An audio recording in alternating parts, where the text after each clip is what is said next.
Welcome, everybody. This is the last lecture-style meeting for CS109.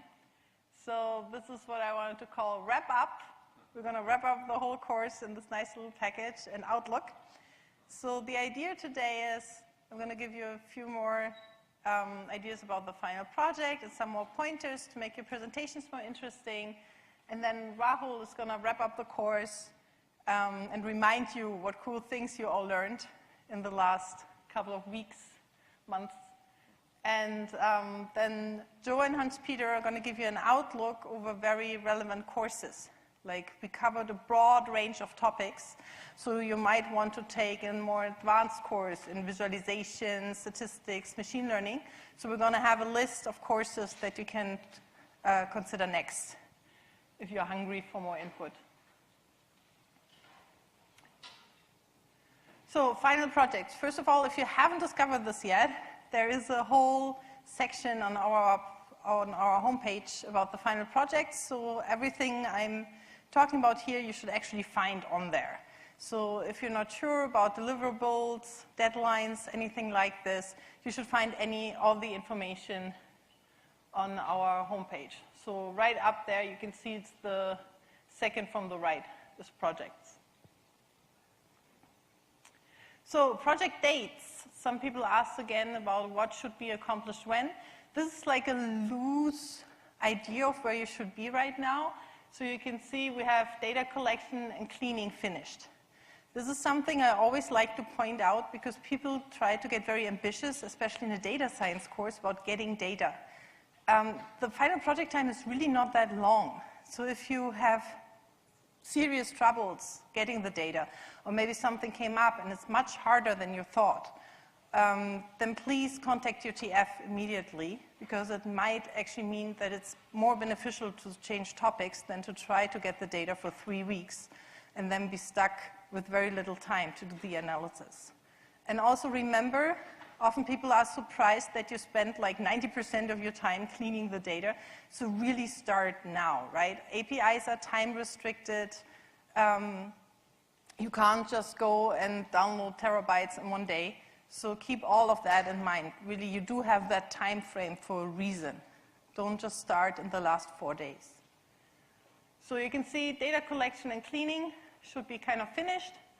Then EDA and some modeling, visualization, get some insight into the data, formulate your question further out, like you most probably had a question to start with for your final project in your proposal. So see whether you can find that in the data, or maybe you're surprised and you find something new. Then you're welcome to put that in addition into your final project, of course. So modeling and/or prediction finished, and then website and screencast. And maybe there are still some visualizations that you want to be even better, so then you should work on that in the week from the 7th to 10th of December. And then 10th of December, everything is due at once. If you look in previous years, we sometimes had stages, like there was a milestone and there was a project web page, deadline, all of this. This year it's really simple. 10th of December, we want everything. And you're going to submit it via a Google form. So Rahul said, we're going to have the peer evaluation. I'm going to talk a bit about that. And all your deliverables for the final project. You're going to get one form that you fill out, and you're going to give the link to your GitHub repository where your IPython notebook is, the link to your screencast, the link to your web page. Sorry? One per student. Yes, because the peer evaluation is going to be part of it. So this form is going to be one per student. And then, don't forget, December 15th, we're going to have a cool project rundown show here. We're going to show the videos of the best final projects, the screencasts, and I believe there's going to be chocolate and prizes. Swiss chocolate. So, the IPython process book is going to be the heart of your final project. This is really where you convince your TF that you've done relevant and cool work. So write the whole thing. This also contains your code. Make sure that it's really a progress book and that it shows your EDA, the questions you came up with. This is the process, how you went through with your final project. Of course, this should be executed, right? And no debug output, just the way the homeworks were.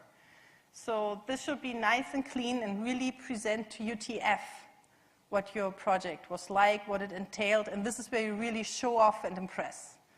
But of course, you can assume there the audience is going to be your other project team members and UTF. And UTF knows what a random forest is, right? So you can assume a knowledgeable audience here. So these are just some hints about what all should go into your IPython process book. So this is really the heart of your project. And I really like this Python Zen. It's actually interesting when you import, I believe it has been IPython, not entirely sure. If you import this, you're going to see a list that is called Python Zen, and it has some guidelines about writing good Python projects, Python code. And these are my favorite picks of that list. Explicit is better than implicit. Sometimes you can write really obfuscated code in just one line, or you can write the whole thing as if statements and for loops in 5 lines. If I can just look at that for loop and read it right away and understand what is happening, please write that for loop, right? I sometimes thought that would go without saying, but people are really proud of their Python skills, understand that you want to show them off, but you're working in teams, your teammates need to understand your code, and UTF needs to understand your code. So make it easy for them to read this. I remember another PhD student once reading my code, and he was totally astonished and was like, I can just read this. I was like, yes. So this is what it should be. When you write your code, think about your team members having to read that. And they should really be able to read it like text. That is the best version. Simple is better than complex. That goes along the same lines. Flat is better than nested, and readability counts. This also includes variable names. Don't just do 3-letter abbreviations. IPython notebooks have tab completion. There is no excuse to go with 3-letter variable names. Errors should never pass silently, so try and exceptions. And then now is better than never. So the now for you is the final project deadline, right? But start now. And if the implementation is hard to explain, it's a bad idea.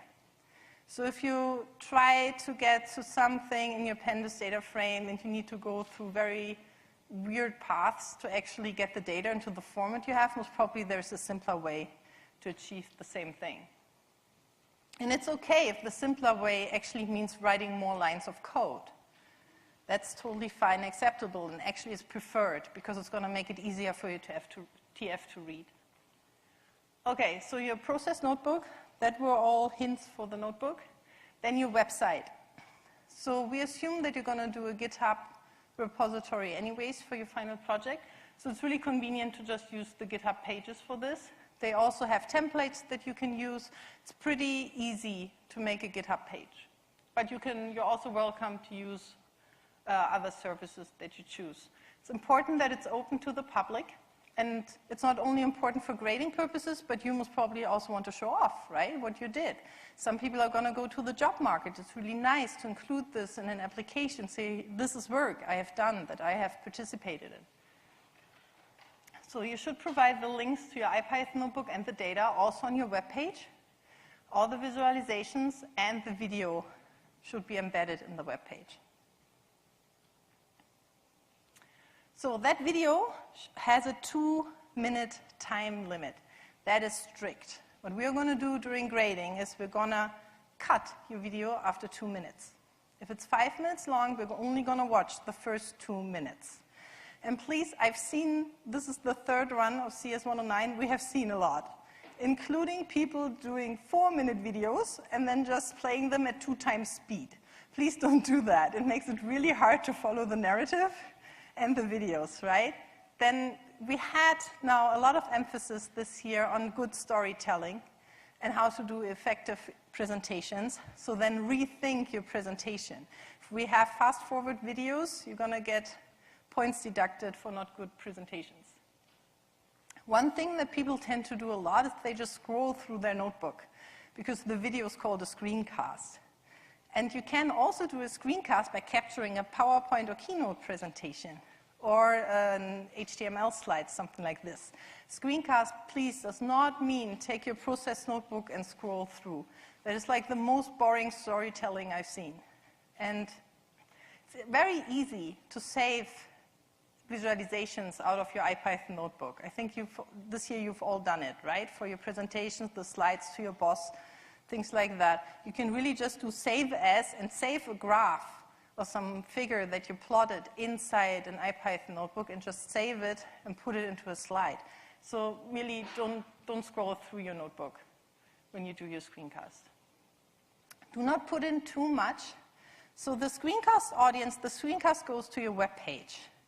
And it should be a pitch for your project that makes the TF and also other people who come to your website very curious about your project and the major findings and how you did it.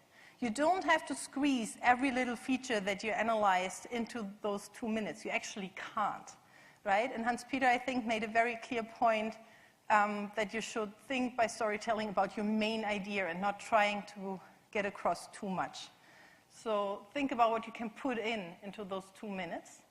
If you don't cover everything, right, the process notebook is going to have everything. So your TF still has access to everything you did, and your grade is going to be based on that. So the screencast really should pitch your project and make the TF motivated to grade the whole thing, right? So these are some examples from last year. The predicting Hubway availability, that is something that comes up every year because Hubway has this very cool API and students like that. So we used to have every year Hubway projects. Do we have one this year? Do you know? Rahul? We don't know yet. Okay. Hubway is Boston's bike sharing system. In 2012, it included 95 stations, 1,300 bikes, and 500,000 trips. On weekdays, these trips tended to be concentrated downtown as riders used Hubway to commute to work. On weekends, trips were more evenly distributed across the city as riders used the network for leisure. Hubway saves people time, money, encourages exercise, and reduces traffic, but there are problems. As riders converge downtown in the morning or return home in the afternoon, some stations run out of bikes or docks. Take Bob, for example. Each weekday morning, Bob commutes from Central Square to the financial district. Sometimes there are no bikes left near his apartment or no docks left near his office. Bob uses a real-time app to anticipate this, but it's not perfect. In fact, using real-time information, Bob correctly predicts his destination station will be full only 31% of the time in the morning and 25% in the evening. We set out to help Bob and improve on this baseline using predictive models. To do so, we explored patterns of network imbalance using singular value decomposition and k-means clustering.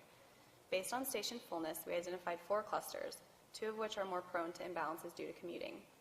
These trends are reflected geographically, with most commuter inbound stations located in large employment centers and outbound commuting stations located in residential areas. Next, we consider the impact of external variables. As expected, rain reduces ridership by 28% on weekdays and 40% on weekends. On Red Sox game days, ridership to and from the Fenway area stations increases by 11 to 30%. We use these variables and others to create 3 different predictive models: random forest classification, Bayesian inference, and regression. Overall, our models had little to no improvement over the baseline, but did provide some gain during peak periods. In future iterations, we might consider addressing issues with imbalanced classes, using an ensemble approach, and incorporating other data sources. In the meantime, Bob should continue using real-time data to plan his trips.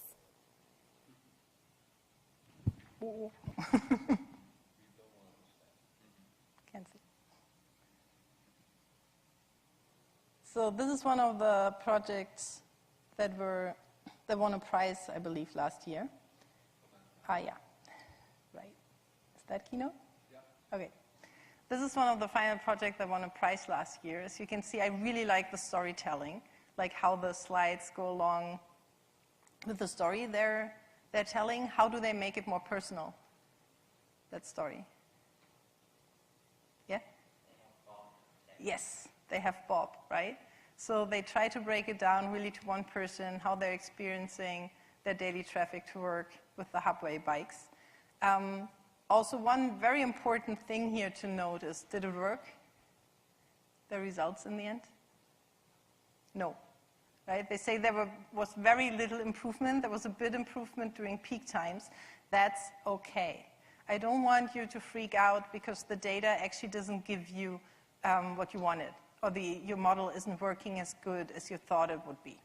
This is something that can happen, and in the final project, you are restricted in time. And if you actually notice in the end, well, my machine learning classifier can't pick up from the features and not do that prediction. Remember, machine learning most of the time is harder than you think. In real life, you would go back, right? You would analyze the problem and try to fix it, use a different method, all of that. In the final project, you just run out of time at some point. But what they did do is they said what they would do to fix it. And I think that is a very important part. So if you run into this, if you find at the end of your final project that you're not getting results in your prediction that are as good as you would hope in the evaluation, don't despair. Tell me why you think this is not as good as it should be, or as you thought in the beginning it would be. Give some insight, and then show that you would have some ideas what to do to improve this. You don't have to do them all. So then Airbnb Success. Turn down the volume. Thanks. This was another final project. Our teammate Hamel lives with his wife in Cambridge. He has an extra empty room in his house, but like other Cambridge residents, he pays an exorbitant rent. One day, Hamel had this bright idea of hosting his apartment on Airbnb to make some money. However, when he took a look at the website, it was not obvious how he should price his apartment. There was a wide distribution of prices and listings with different amenities. He could guess, but this did not seem scientific enough. Hamel wanted to get the maximum amount of money for his space. He decided to use data science in order to study Airbnb data. Our team scraped over 2,000 listings from the Boston metro area, conducted analysis, and made visualizations that was able to help Hamel choose a price. Armed with this information, Hamel is confident that he is maximizing his profits and is very happy. We scrape listings in the Boston area for attributes such as space, amenities, reviews, location, and host information. We also explore data with a variety of visualizations, including correlation plots. We also try to uncover latent features in the data by using PCA and k-means clustering, and also utilize random forest to determine which variables are most associated with price. We made interactive visualizations in Tableau that allowed us to explore data. One tab illustrates people on Airbnb that make the most money. Another tab is dedicated to analyzing Hamel's neighborhood. For example, we can highlight points on this graph that show people that have lots of reviews and a high price and explore them further on the map. We found that space, location, and luxury amenities are the most important factors that influence price. For example, Kendall Square and Back Bay are significantly more expensive than other neighborhoods. Wait. Where's my pointer? There. So here, I could almost feel the audience going like, oh, right? When that cool intro stopped, and he showed more results. And you see this power, right, of the cool narrative and the storytelling part. And now imagine, like here he even reduced it to just the figures of the evaluation, but he wanted to put more technical details into the screencast, which I think is okay. Would have been even cooler if they could have put that in the same narrative style as they had in the beginning. But if you have, I actually think the last one is one where they scroll down through an IPython process notebook. So I wanted to show you these different presentation styles, right? The Hubway people who had the style all the way through, these guys who broke it up in the middle. And the Green Canvas people is the other project where they actually, it's a very cool project, but they do the screencast by scrolling through the notebook, I believe. Let's see.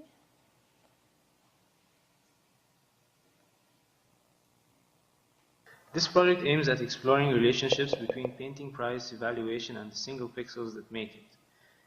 Data was scraped from the Blue and Art Sales Index webpage. In total, we created a database of 35,000 paintings at a total valuation of $9 billion US. We utilized the Python OpenCV library to perform processing on images of the paintings. These included functions to find the most dominant color within the image, calculate average brightness across all pixels, extract the number of unique colors, image thresholding to evaluate tendency to using dark versus bright colors, calculating the relative high and low brightness ratio, detecting corners using the Harris corner detection, detecting edges using the canny edge detection method, and finally using the Haar cascade phase detection routine.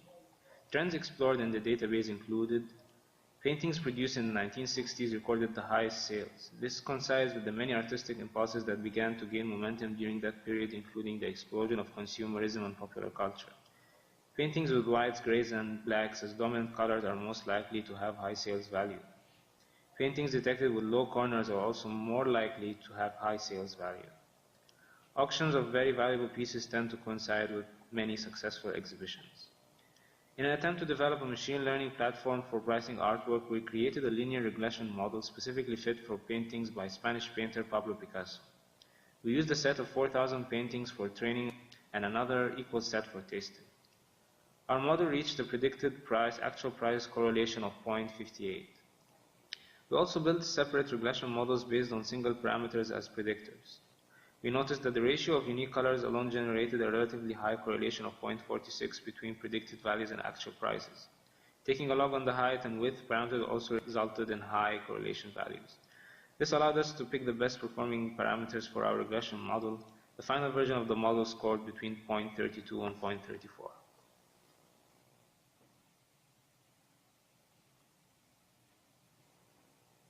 So there actually wasn't, there were way worse videos where they only scrolled really, the whole video is just scrolling through the notebook.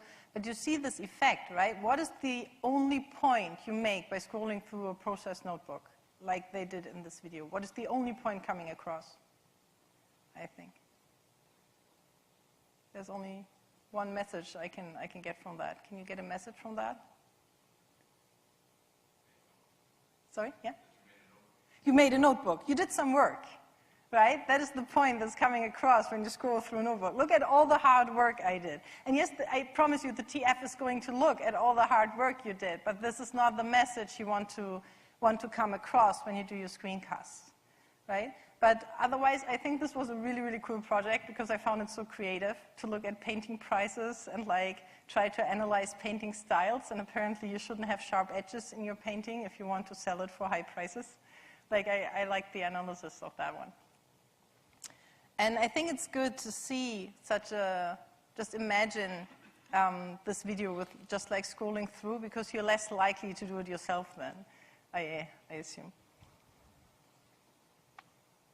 So the peer assessment we talked about, this is sometimes, it happens unfortunately in the final projects that a team member isn't responsive anymore or basically doesn't do their share of the work. So the peer assessment is there so that you can give us some feedback on what your teammates did, what parts of the project, and how well they came prepared to meetings and all of this, how valuable they basically were as a team member. And you're also going to assess yourself and your own contribution. So this is the idea that you should be honest. It's also a skill to be able to actually see how much you contributed to the team and how much that is in relation to what your teammates think you contributed.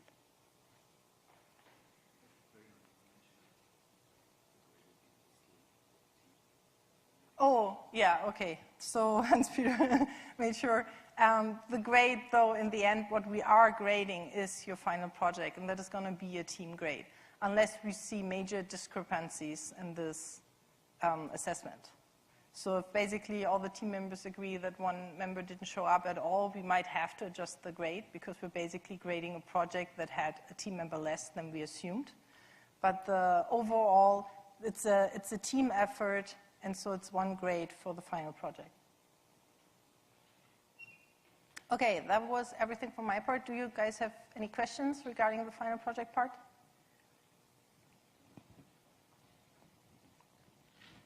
Okay, cool. And Rahul is going to wrap up the course. I hand over the mic. Oh, you have Well, I got it. Okay, so I just wanted to wrap up a little bit of what we learned.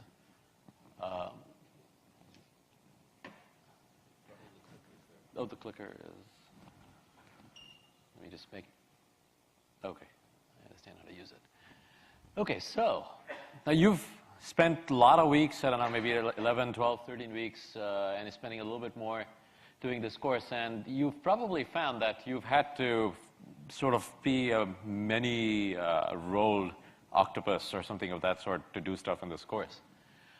You've been a programmer, you've learned a lot of Python, you've had to wrangle all kinds of weird things, take care of errors and all of those kind of things. You've been a statistician, you've learned a whole bunch of statistics along the way. A computer scientist, you've sort of figured out some algorithmic ways to do things, to make things faster, to not make things take 2 hours when they're running in your homework, when you have 1 hour to submit it, all kinds of stuff. You've been an engineer, you've had to struggle with AWS, you've had to struggle with things not working on your laptops, you have to struggle with installations, go to Stack Overflow, figure out how other people have solved it, try it, fail, try something else, figure it out. Okay, then you've got it working. You've made presentations to your boss about how much profit you should make. You've written newspaper articles, so you've also done sort of the storytelling part of it.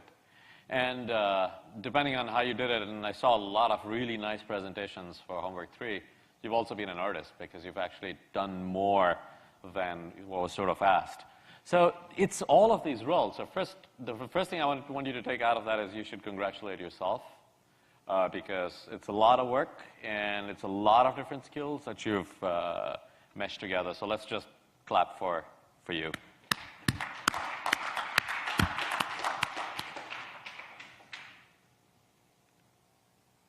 There are some key principles that you probably found came out of this, and these key principles were actually there on the first lecture, and I just wanted to reiterate them over here because there are things that you will end up doing really quite often. You're merging many data sources. You're trying to figure out how the data was collected, which means you're looking at sampling. Is your sampling okay? Was your sampling had some odd things in it? All of those kind of things. You've sort of said, okay, what's the errors on this data? Shall I really trust this data? Should I trust those probabilities in Homework 5? Are they any good? Well, there was only 2 points. Maybe they're not so good. So you've developed this sort of intuition as to what data to trust, what analysis to trust, and all of those kind of things. You've used statistical models, done correlations. We've talked a little bit about Bayesian statistics, in which you have certain estimates you made before, but then you correct these estimates because some domains were low data domains and so on and so forth. So you've regularized your data, so to speak. And you've developed good communication skills. And hopefully we'll see this in the project as well.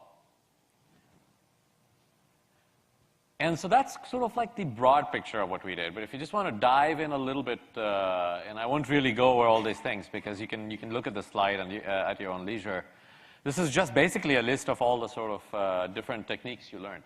This might be a useful slide if you ever sort of say, oh yeah, that was 6 months back we did something about boosting. Oh, let's go and look at that particular lecture and figure stuff out. But this is just a list of all the various kind of things you did. Probably more important right now in looking at it is, the different aspects of the data science process that you picked up in this course, which you might sort of split up into, basic notions about learning a model. Is a model learnable? What can you learn from a model given the quality of the data you have? The statistics you did, the machine learning you did, the engineering you did, and all of these kind of things. Again, I'm trying to not go terribly deep into this. You can read this at your own leisure. But there's a lot of different techniques that you learned. There were some things we didn't, but we could have. I mean, these were things that literally got left out, I would say, and you guys may want to add more for the lack of time, which I would suggest that you go read about in reasonably soon, so that you have sort of, the information and momentum from this course when you read about these. And those are things like optimization of a general loss using minimization. Using relatively simple techniques like gradient descent or stochastic gradient descent. There's an entire classifier or regressor in sklearn, the SGD regressor or SGD classifier, which you can use to sort of minimize general losses that you can do. It would have, for example, made, I think this was problem 4 in Homework 4, much simpler. This was the alternating least squares. You can cast alternating least squares as a very simple minimization problem and just use gradient descent to solve it.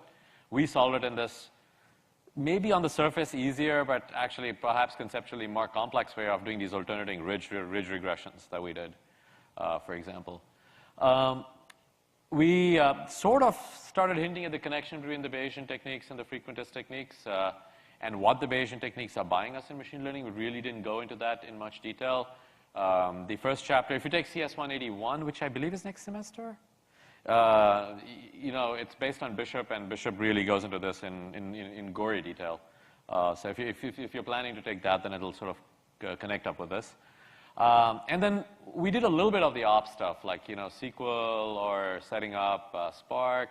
But there were many, many things that in your career as a data scientist you'll come across, technologies such as Docker or Apache Kafka or all kinds of stuff, which obviously you can't cover in a course of this breadth.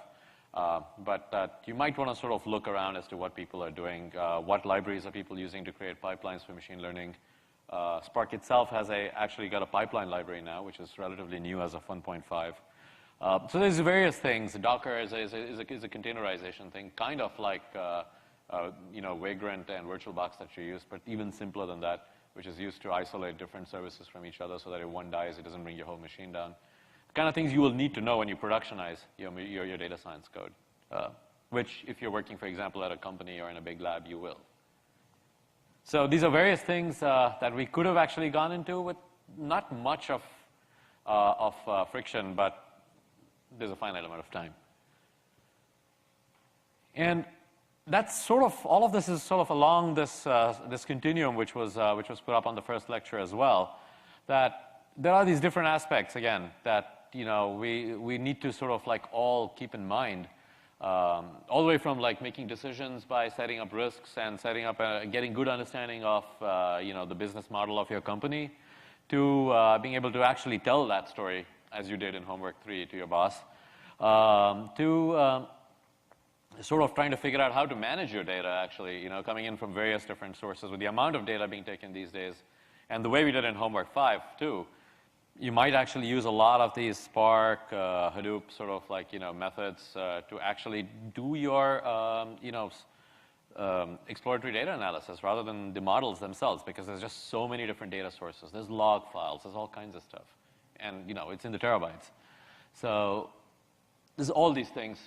Again, you know, it's hard to be a master of all of these things, but you at least need to be a kind of knave to all of them to start off before you figure out what you're going to be the complete expert at.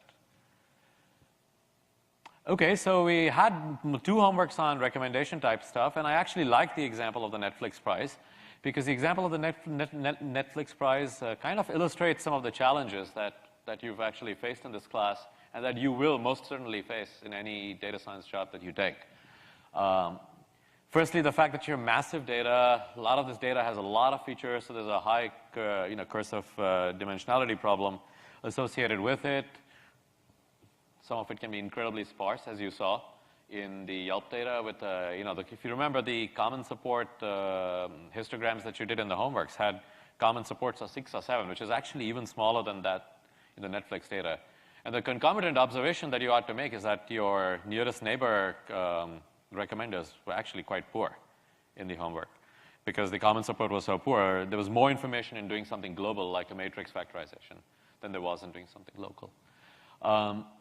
So, yeah, I'm just going sometimes a little bit into more detail because I just want to sort of illustrate these more general concepts and some of the more specific things that you did in this class. It's a very complicated set of factors.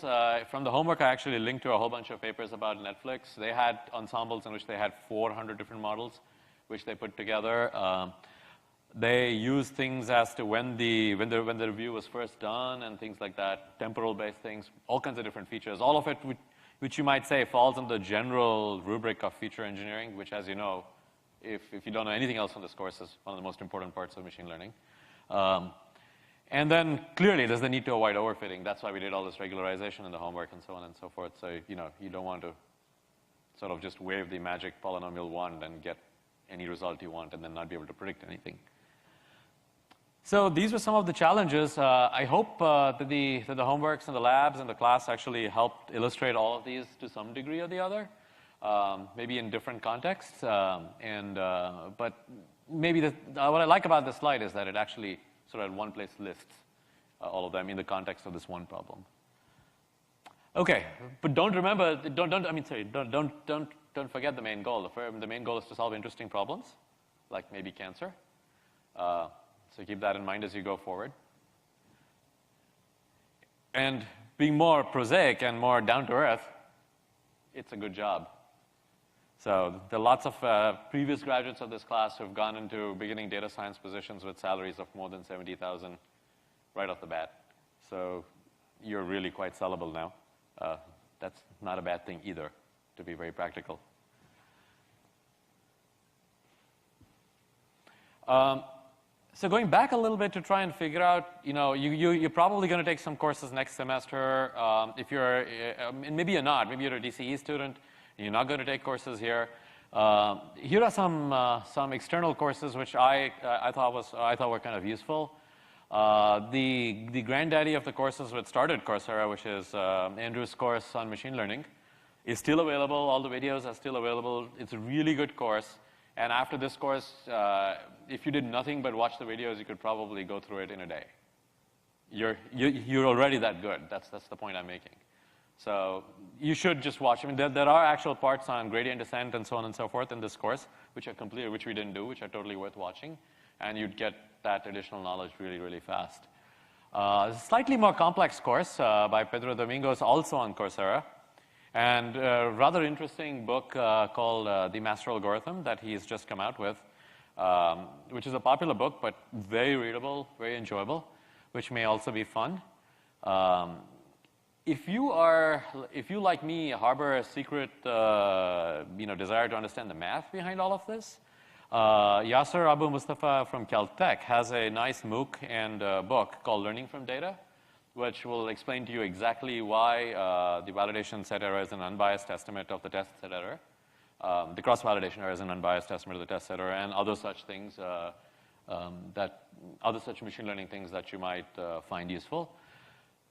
And the Harvard Compute Fest has a whole bunch of lectures which are going to be very interesting. Ray and Verena, for example, are going to do a deep learning tutorial, which you might, actually sort of do all the code and everything, which might be a fun sort of way to finish off what you learned in this course. So that's why I mentioned that there. And in many, many slides in this course, we've been sort of referring to slides which have come from the Stanford Statistical Learning MOOC, which is a in-R sort of statistical learning course. Again, extremely good, which might be worth going over. And the two books they have actually, I think the two ones up there are quite useful. The first one is more complex. The second one is based on R. I know there are a lot of people who are R people in this in this class, so it may be kind of useful for them. Quick reads, and these are small papers. These are not very big. A few useful things to know about machine learning from Pedro Domingos. Very useful little thing to read. You should totally go and read it before this course ends, amongst anything else. Murphy is the book that's used in CS 281, and his first chapter is extremely readable, and it'll sort of complete the survey of at least the machine learning parts of what you've done. And there's another really good section on in chapter 13 in Bayesian reasoning and machine learning, which is an online available book on machine learning by David Barber. Okay, so that's quick reads and useful free books. I'll just keep these links out there. You can peruse them at your leisure. These are all freely available books on data science, machine learning, which I think are appropriate at the level of what we have finished off in this course, and you'll be able to understand them going on from this point onwards. The last one is a great statistics book, at least in my opinion. Fun to read by Cosmo Shalitzi. And the one before that is one we've referred to many times, and is a really fun book for Bayesian stuff, which may be actually a great book to read between now and if you're taking Verena's AM207. Since I've been talking about all these courses, actually let me just finish this. There's a nice book which uses scikit-learn very exclusively. It's not a free book, but I think it's kind of freely available on Safari by Sebastian Roschka. We would have actually recommended this book for this course, but it came out on September 23rd, so that was not a possibility. And there are some other blogs. All of this I'll let you guys look at your own leisure, which are kind of fun places to keep up with what's the latest stuff that's happening, as well as periodic links to really good tutorials. Okay, so let me stop there, and I think we can go into more detail on the courses. Okay. So I just wanted to describe a few suggestions for stat courses if you want to continue with more on the statistics side. This course, we were covering the entire long data science process all the way from, formulating your question, getting your data, cleaning your data, all the way to communicating and visualizing your results.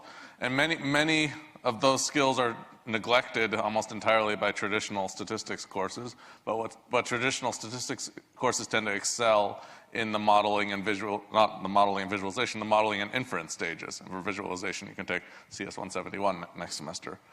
And so I just wanted to start with one comic that was in SMBC Comics very recently.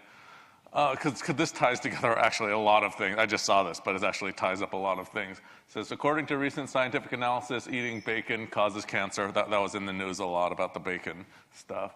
And he said, tragically, as a newscaster, I am unable to understand the difference between the questions, does an effect exist, and how strong is the effect? Therefore, I've categorized all things into causes cancer and does not cause cancer.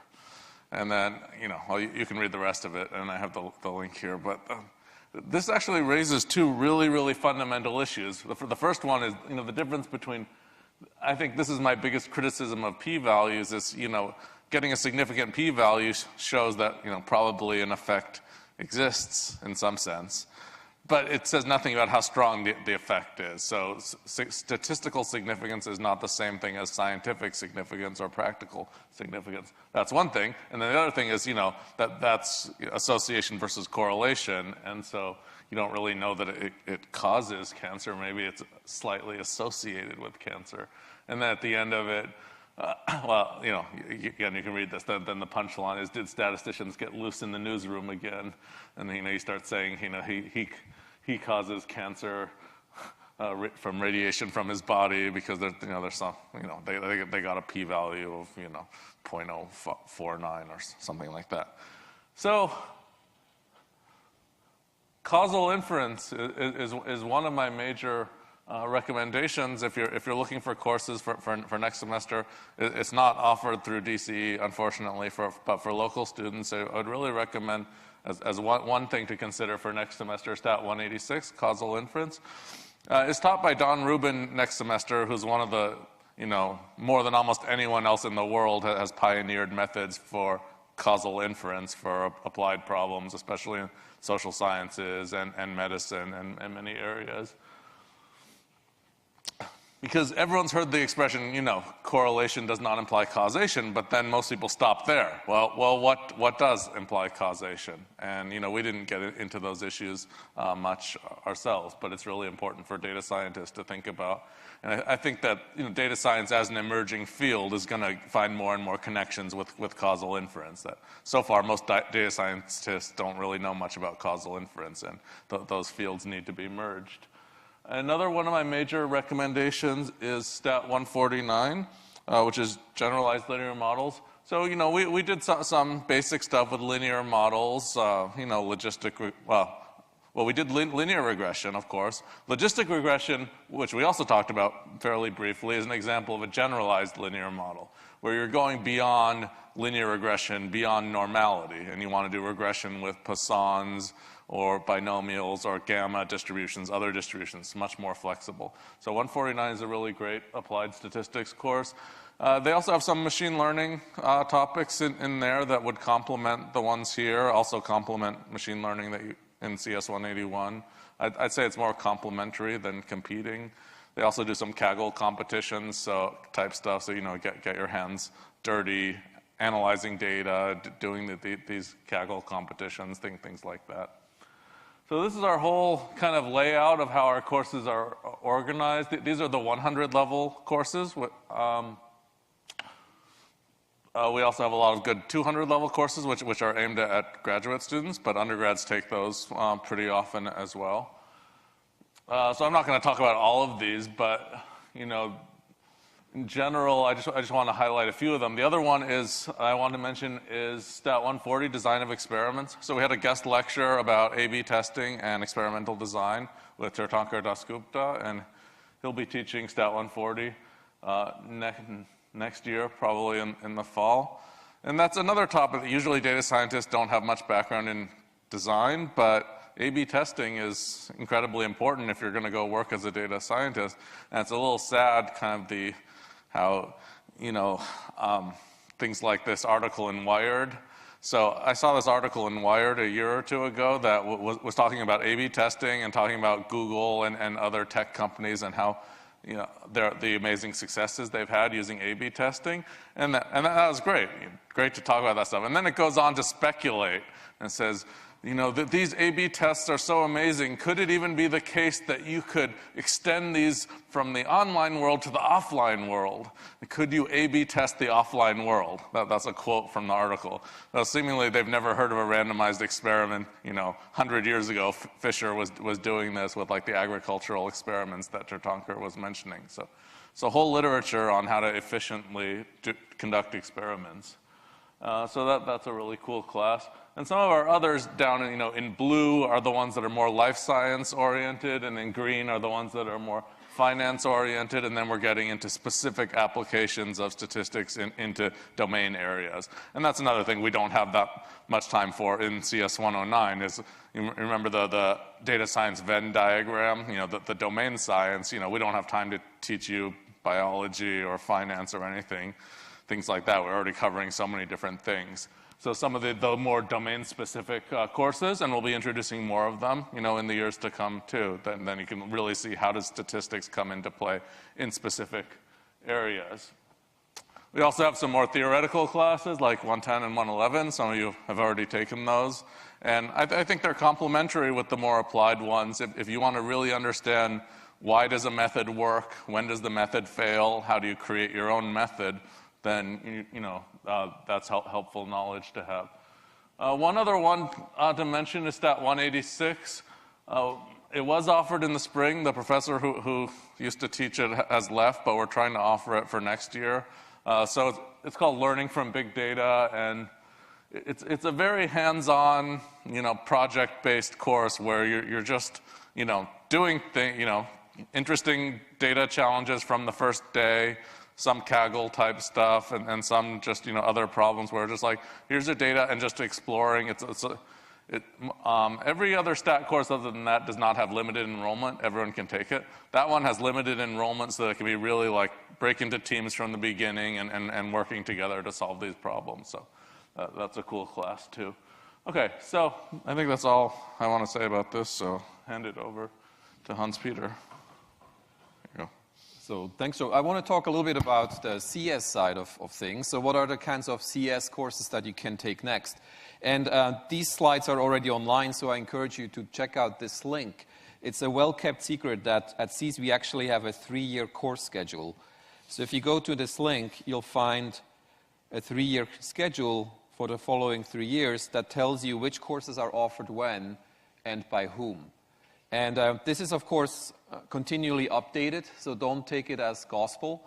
But I think it's a very nice resource that will basically tell you which courses can you take when. So we talked about data wrangling in this class. There is a lot more to data wrangling than what we could cover. I think the first thing that you should all know more about is data structures and algorithms.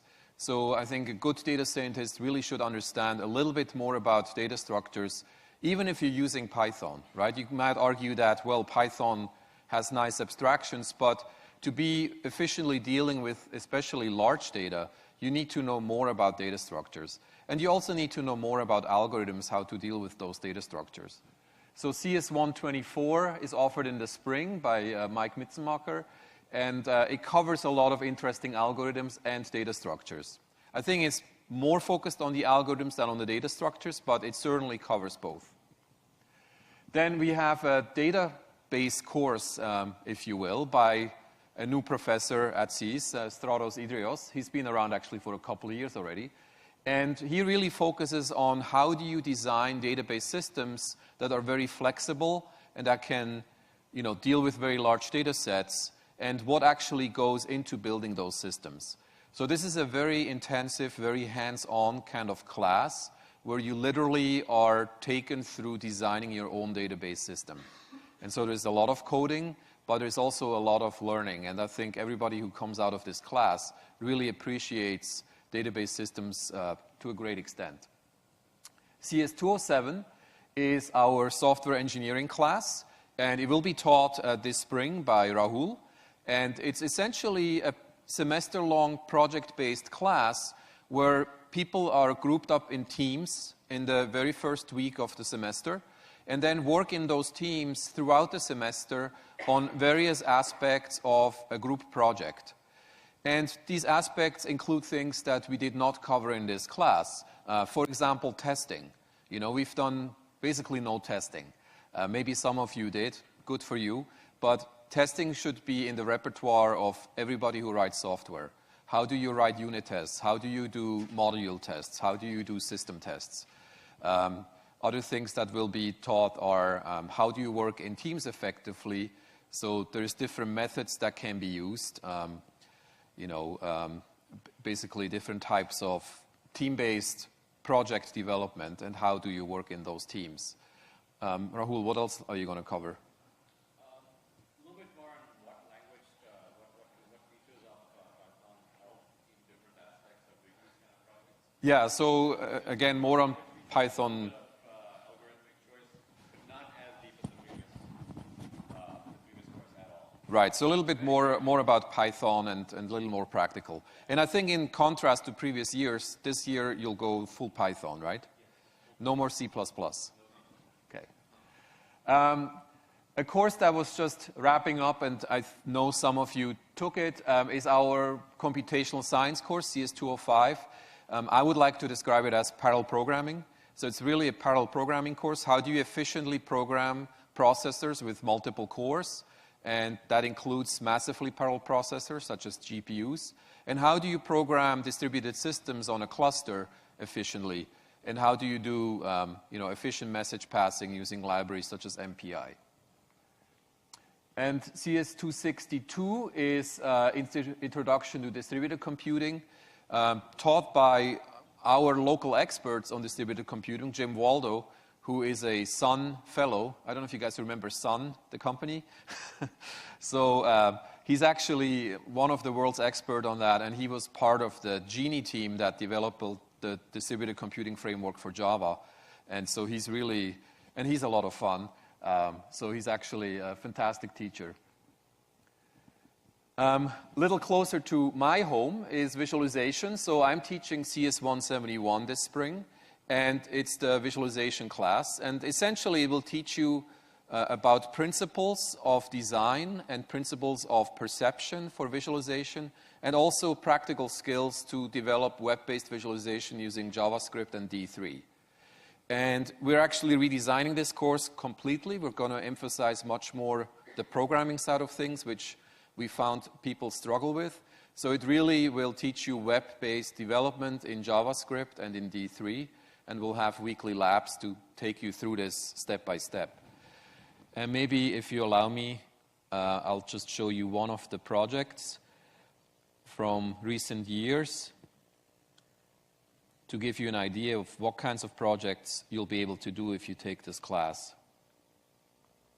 Where is the best place to send your child to school in New York City? New York City has the largest system of schools in the United States. How do you define best? How do you define place? How do you define school? How do you find your New York City school? I like schools with small classes. I like schools with high test scores and high progress scores. My child is looking to apply to 2 different high schools. Which is the better high school for us? This one high school has a really low graduation rate. I don't think I want to send my child there. I live on Staten Island. Where can my child go to elementary school?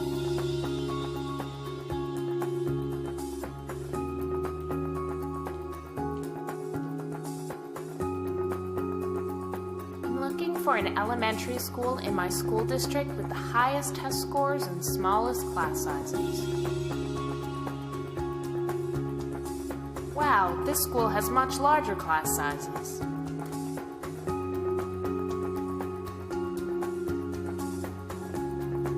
I'm moving to New York City and want to find the best school district for my child. My friend recommended Staten Island, Brooklyn, or the Bronx, but I don't like this Brooklyn district. And I'm not crazy about the Staten Island one either. The Brooklyn district looks okay here.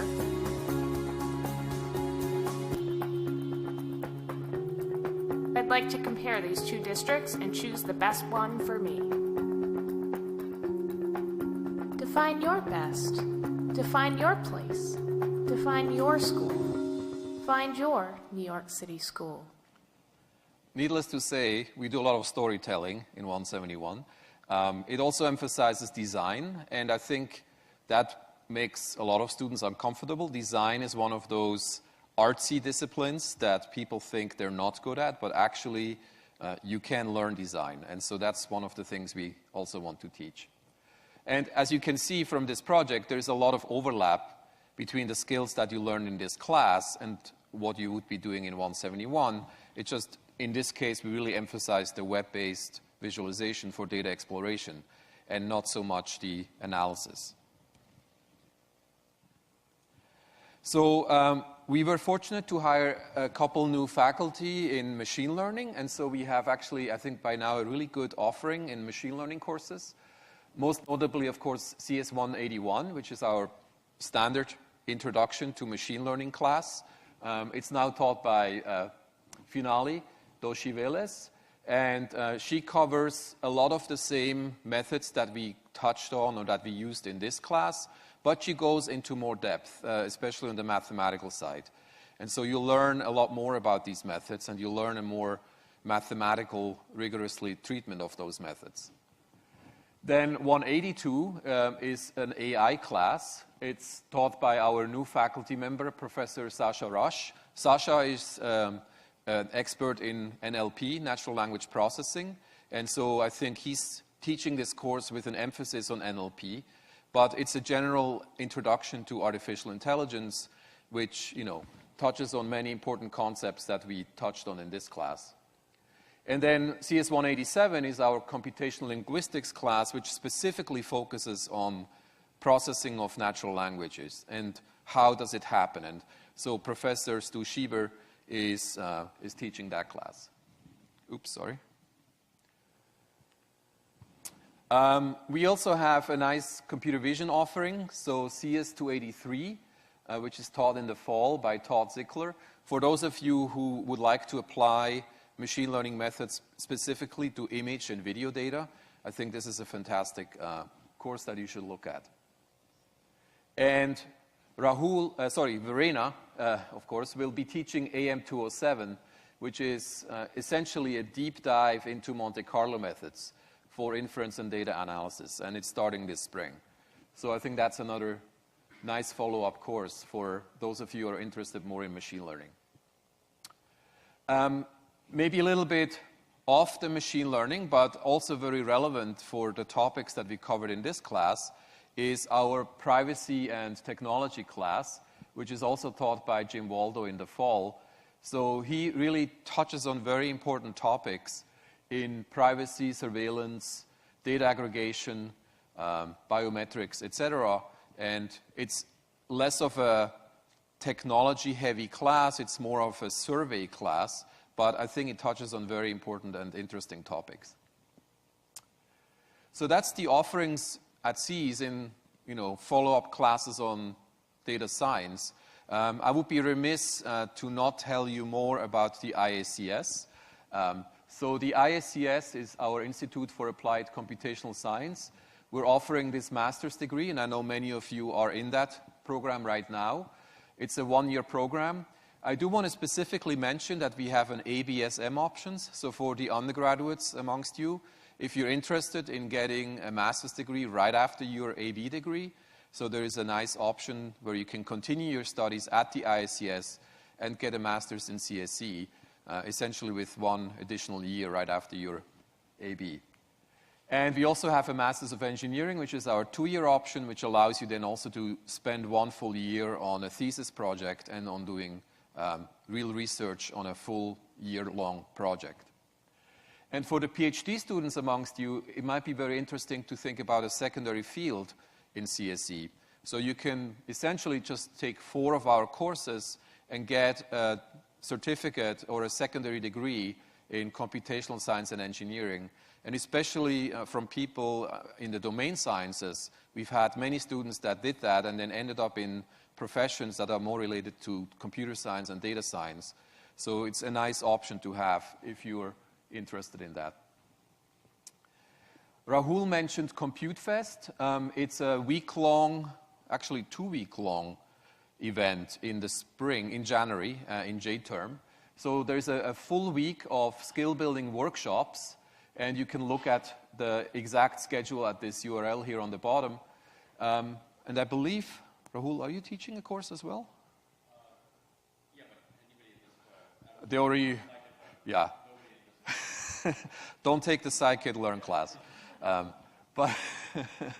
But in any case, there's a lot of interesting classes on MATLAB and Julia, I believe we have again. And Verena is going to teach a 2-day class, 2-day or 1 day? 2-day class on deep learning. So if you're interested in deep learning, I think that'd be a really cool class to take.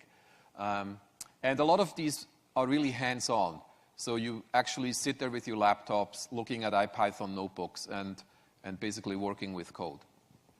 There is a student computational challenge I would like to encourage you to participate in. Here is the flyer. This year, it's about the Internet of Things for human flow imputation. And as far as I understand, we have a data set where it's basically sensor readings of human movement in a building. The challenge will be to accurately predict the missing data by exploiting the recurring temporal and spatial patterns in the way people move around within the building. So anybody can participate who's a student here, graduates and undergraduate students. And you basically are going to work in teams. And each team will be given the data set and the challenge at the beginning of this challenge, which is January 19. And then in a couple days, you're supposed to solve that challenge. And at the end, there will be a little ceremony announcing the winners right then and there. Oh, yes. And in recent years, I think most of the time, the undergraduate teams actually won.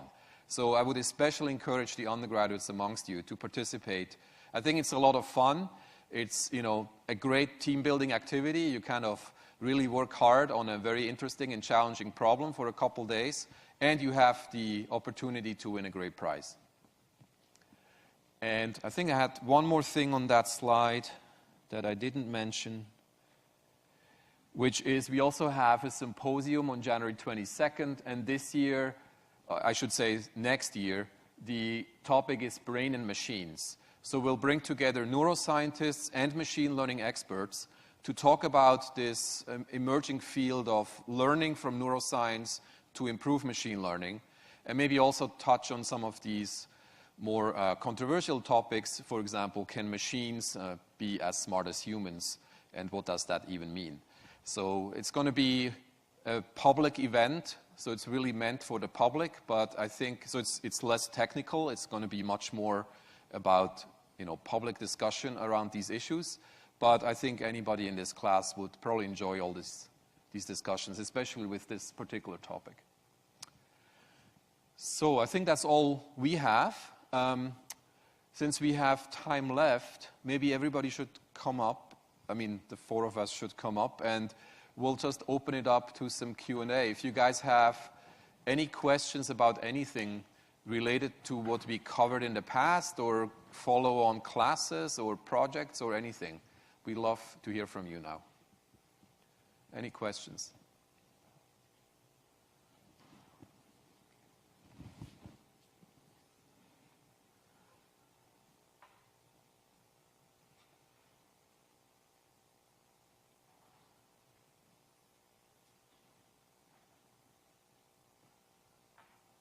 No?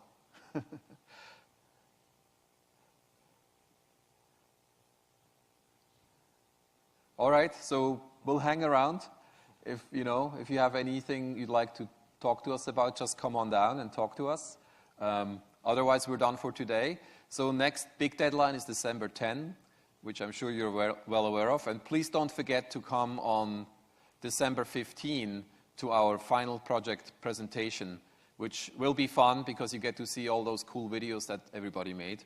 Not all of them, but at least the top 15 or so, whatever we can fit in the time. And then we'll also announce the big prize winners. So hope to see all of you then. And thank you. We have one more. The Q evaluations are online. We made a Piazza post about this. Please, even if you don't have time to do all the evaluations, there's one question about how you like the sections. This was the first year where we had these mandatory sections, and we received ambivalent feedback whether they were useful or not. So please go there, and even if you don't have time for all the rest, answer that question, please, because this is really interesting for us whether we should do this next year again. Okay, that's all. All right, thanks.